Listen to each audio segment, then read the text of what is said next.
ভিমবারের বাটিতে ভিমবার শেষ হয়ে গেছিলো, তো আমি ছোট একটা প্যাকেট কেটে কিছুক্ষণের জন্য ভিজিয়ে রেখে দিলাম। আর সাবানটা ভেজানো থাকলে বাসন মাজতে সুবিধা হয়। আর কলে জল চলে গেছে, জল একদম সরু হয়ে গেছে চলে যাওয়ার মতোই। তার ঠাকুরের জন্য পুজোর জন্য একটা ছোট বালতি আমি বসিয়ে দিয়েছি। আর ছাদে চলে গেলাম, ছাদে গিয়ে বেলপাতা নিয়ে আসে। আগের দিন বৃষ্টি হয়েছিল, তাই বেলপাতাগুলো একদম পরিষ্কার। আর আজকে সোমবার মিলি শিবের মাথায় জল ঢালবে আর সেদ্ধ ভাত খাবে, সেই জন্য ওর জন্য সেদ্ধ ভাত করে দিয়েছি।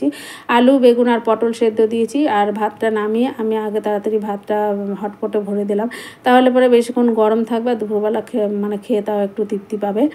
আর আলু সেদ্ধটা ও মেখে নেবে ঘি দিয়ে কাঁচা লঙ্কা দিয়ে। তো যাই হোক, এখনও সন্ধেবেলা আমি আটা মেখে দিচ্ছি। একটু গরম জল দিয়েছি তার মধ্যে, কারণ আটা আর অল্প ময়দাও মেশানো রয়েছে।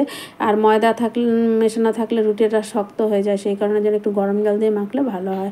আর মিলি অফিস থেকে চলে এসছে, আর খিদে পেয়েছিল, তাই দোকান থেকে একটা পাউরুটি নিয়ে আসলো, পাউরুটি বসে বসে খাচ্ছে। আর আমি এদিকে সবজিটাও কেটে নিয়েছি রাত্রে রুটি দিয়ে সাথে করবো বলে। আর এর মধ্যে অনেক রকমের সবজি আছে, পটল আলু বেগুন, তারপরে কুমড়ো, সব অল্প অল্প ছিল, সেগুলো দিয়ে একটা তরকারি করব। তো রান্নাঘরে তেল বাড়ন্ত হয়ে গেছে, আর আমি তেলের প্যাকেটটা কেটে কিছুটা আলাদা করে রেখে দিচ্ছি, আর কিছুটা রান্নাঘরে নিয়ে যাব। আর তেলটা ঢালার সময় কিছুটা তেল পড়ে গেছে, তাই মিলিকে বললাম জায়গাটা একটু মুছে দিতে। আর কিছুটা আলাদা থাকলে নিরামিষের দিন সুবিধা হয়। আমার তো নিরামিষ আমিষ 12 মাস লেগেই আছে। তো যাই হোক, সবজিটা বসিয়ে দিলাম, আর কালো জিরে কাঁচা লঙ্কা ফোড়ন দিয়ে বসিয়ে দিয়েছি।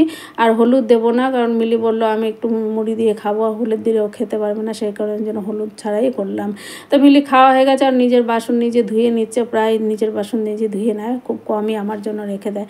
তো যাই হোক, এখন রাত্রেবেলা অনেকটাই রাত হয়ে গেছে, প্রায় 10টা বেজে গেছে, আর রুটি করতে লেগে গেছি। রুটি আর তরকারি রাত্রেবেলার হবে সবার। তো চলো, ভিডিওটা রাখলাম, বাই বাই।